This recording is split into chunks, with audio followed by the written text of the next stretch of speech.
Let's have a roundup of today, if we can, and try to recollect some of the races that we've had. And he was very impressed with the last winner there. Anything else? Dare Me, was it? Dare Me was very impressive. Yeah. It would be interesting to see if Venetia has him entered up quick. You know, because he'll go up a stone for that. You know, winning by 14, 15, whatever lengths it was. He'll get a hike.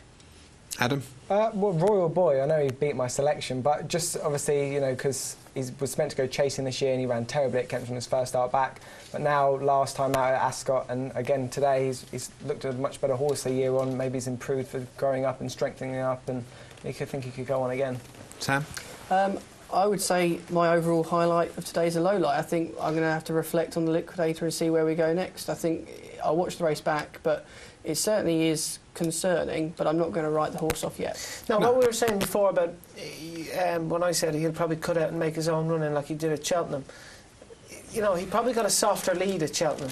Yeah. You know, as in they didn't. And also, it's fair to say the form is questionable as well, because you only had Sea Lord, who was odds on in that race. Sea Lord was actually odds on. And then Dennis O'Regan got off that and said he wants a trip. Yeah.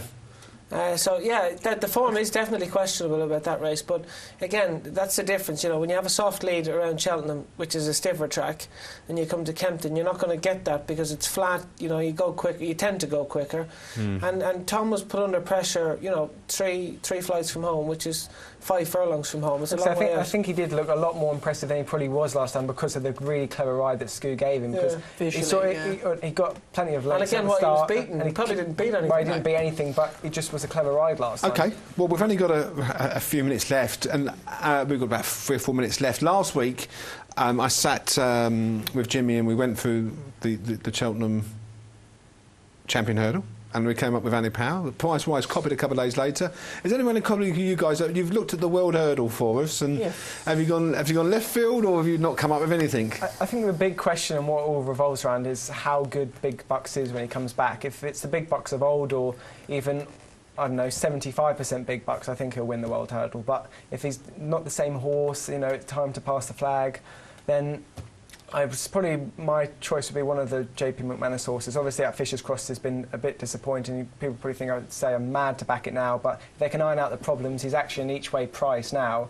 More 10s, 12s, and more than that, you know, he's still only had 4 runs, but every time he's run, he's impressed me. You know, he's been green, but he battles, he seems to stay, and he's 14s with Corals. You've gone left field, Sam. I'll come to you in a minute, Jimmy, because Jimmy's got the winner. I don't think it's left field, and given today's story, it could be I mean, if it happens, it'd be amazing. But Celestial Halo, last year's runner-up, I was on at 50-1, ridiculous. I mentioned in the review of the year, ran a stormer that day. Obviously, the winner of last year's isn't going to be there, sadly.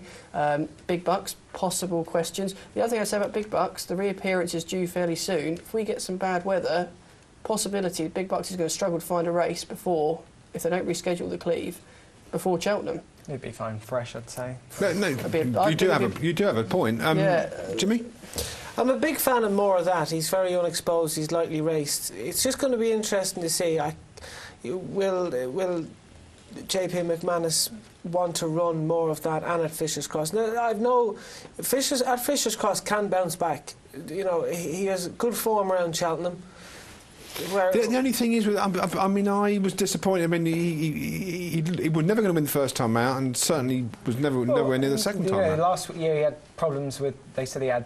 His arthritis problems have always been well documented, and that's also caused his back problems. They said they got rid of all the arthritis, as in they've sorted the problem out, as in, you know, they can control the pain. It was his hocks, he had bad hocks. Bad hocks. But they're fine now, and now he's got bad back trouble, which is why his jumping's been a bit skew-whiff. Now, obviously, JP McManus has the best veterinary team and stuff to.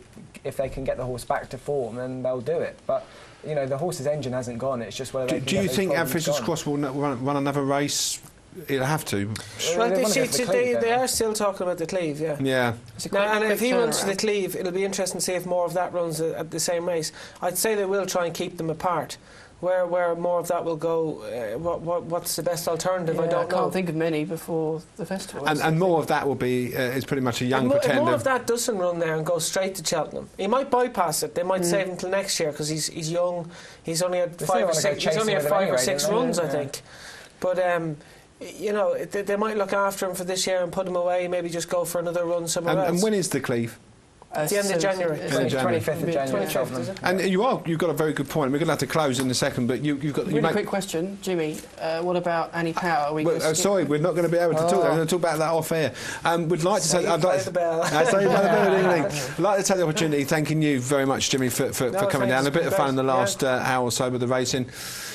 Thank you very much indeed, Adam. My pleasure as always. Who's given us some each way... Yeah, a couple of seconds. And Sam? A winner in a third. A winner? Did you get the winner? Captain Chris. Oh, yeah. Everyone got that. If that counts, then yeah, I had Captain Chris. Yeah. But the best winner we had of the afternoon was Dare Me, which is around about 7 to 1.